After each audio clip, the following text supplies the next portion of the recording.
ঐশ্বর্যের কাঁধে এবার বন্দুক রেখে নিজের প্রতিশোধের আগুন নেভাবে এবার নীলু। হ্যাঁ বন্ধুরা, ভিডিওটা লাইক দিয়ে দেখতে থাকুন। যে মুহূর্তে কিনা ঐশ্বর্য দরজা খোলা মাত্রই নীলাঞ্জনাকে রাইয়ার সঙ্গে দেখতে পাই, ঠিক সেই মুহূর্তে ঐশ্বর্য বলতে থাকে যে, কী গো দিদি, তুমি তো আমাকে বলোনি যে তোমাদের বাড়িতে আরও একজন অসুস্থ মানুষ আসবে, তাহলে কিন্তু আমার ডিমান্ড আমি বাড়াবো। ঠিক সেই মুহূর্তে রাই বলতে থাকে যে, আগে ভেতরে তো আসতে দে।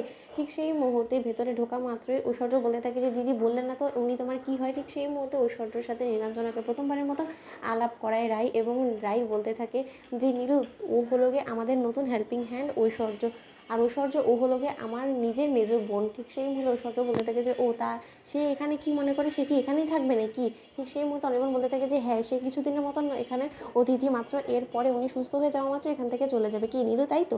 তাই তুমি কিন্তু এটা বলেই ওকে এখানে নিয়ে এসেছো। ঠিক সেই মুহূর্তে নীলু বলতে থাকে যে, দেখো অনির্বাণ, আমি বুঝতে পারছি যে তোমার অস্বস্তির কারণ হয়ে দাঁড়িয়েছি আমি, কিন্তু তা সত্ত্বেও তুমি বলো না আমি কি করতে পারি এখানে। তো রাই দিদিভাই আমাকে জেদ করে এখানে নিয়ে এলো। অন্যদিকে নীলাঞ্জনা বলতে থাকে যে, ভালোই হয়েছে এই ঐশ্বর্য এসেছে, এবার ওর কাঁধে বন্দুক রেখে আমি রাই দিদিভাইয়ের একের পর এক সর্বনাশ করে যাব, কিন্তু দোষ পড়বে শুধুমাত্র ঐশ্বর্যের কারণ। আমি নিজেকে আড়াল করে রাখবো, আমি এমন একটা ভাব ধরবো যে আমি এ সম্পর্কে কোনো কিছু জানি না, কিন্তু মাঝখান দিয়ে আমার প্রতিশোধের আগুনটাও নিভে যাবে, কারণ রাই দিদিভাইয়ের একের পর এক সর্বনাশ করতে গিয়ে কোনো না কোনোটা তো অবশ্যই নিশানায় লেগেই যাবে, তাই না রাই দিদিভাই? এবার তোকে আমার হাত থেকে কে রেহাই করায় সেটাই আমি দেখবো, কারণ তোর বর তো অফিসে চলে যাবে, তোর এই ব্যস্ত বর তো কোনো মতেই তোর খেয়াল রাখতে পারবে না। আর যতটুকু এই ঐশ্বর্যের কথা, এই মেয়েকে তুড়ি মেরে আমাকে উড়িয়ে দিতে বিন্দুমাত্র সময় লাগবে না। অন্যদিকে ঐশ্বর্য মনে মনে বলতে থাকে যে, মালটার কেসটা ঠিক ভিন্ন, দেখে তো একেবারেই সুবিধের বলে মনে হচ্ছে না। অন্যদিকে ঐশ্বর্যকে আলাদাভাবে নীলাঞ্জনার উপরে প্রতি মুহূর্তে নজর রাখার জন্য অনির্বাণ এক্সট্রা টাকা আর লোভ দেখায়, এবং বলতে থাকে যে, দেখো ঐশ্বর্য, তোমার সাথে আমার বিশেষ একটা দরকার আছে, আমি তোমাকে একটা কথা বলে রাখছি, এই যে দিদির যে বোনটা এখানে এসেছে না, সে কিন্তু যথেষ্ট পরিমাণ সাংঘাতিক একজন মেয়ে,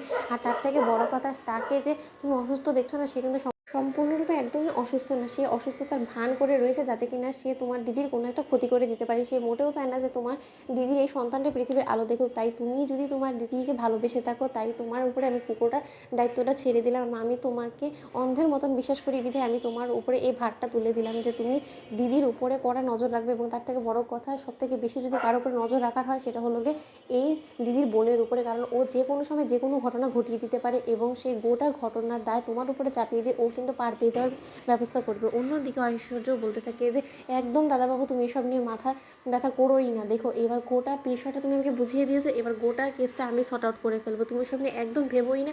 এই মালটাকে কী করে দূর দূর করে এখান থেকে ঝেঁটিয়ে বিদায় করতে হয় সেই উপায়ও ঐশ্বর্যের জানা আছে। ঠিক সেই মুহূর্তে অনির্বাণ বলতে থাকে যে, নীলাঞ্জনা, তুমি যে কী উদ্দেশ্য নিয়ে বাড়িতে এসেছো সেটা আমার আর বুঝতে বাকি নেই, কিন্তু তার সত্ত্বেও আমি রাইকে বোঝাতে পারছি না। কিন্তু এদিকে আমি আমার সৈন্য রেডি রাখলাম, আমিও দেখি যে তুমি কী করে এবার আমার সন্তান বা আমার স্ত্রীর ক্ষতি করার চেষ্টা করো। আমার সৈন্য এবার ঢাল হয়ে দাঁড়াবে। তো বন্ধুরা, লাইক কমেন্ট শেয়ার করে সাবস্ক্রাইব করতে ভুলো না।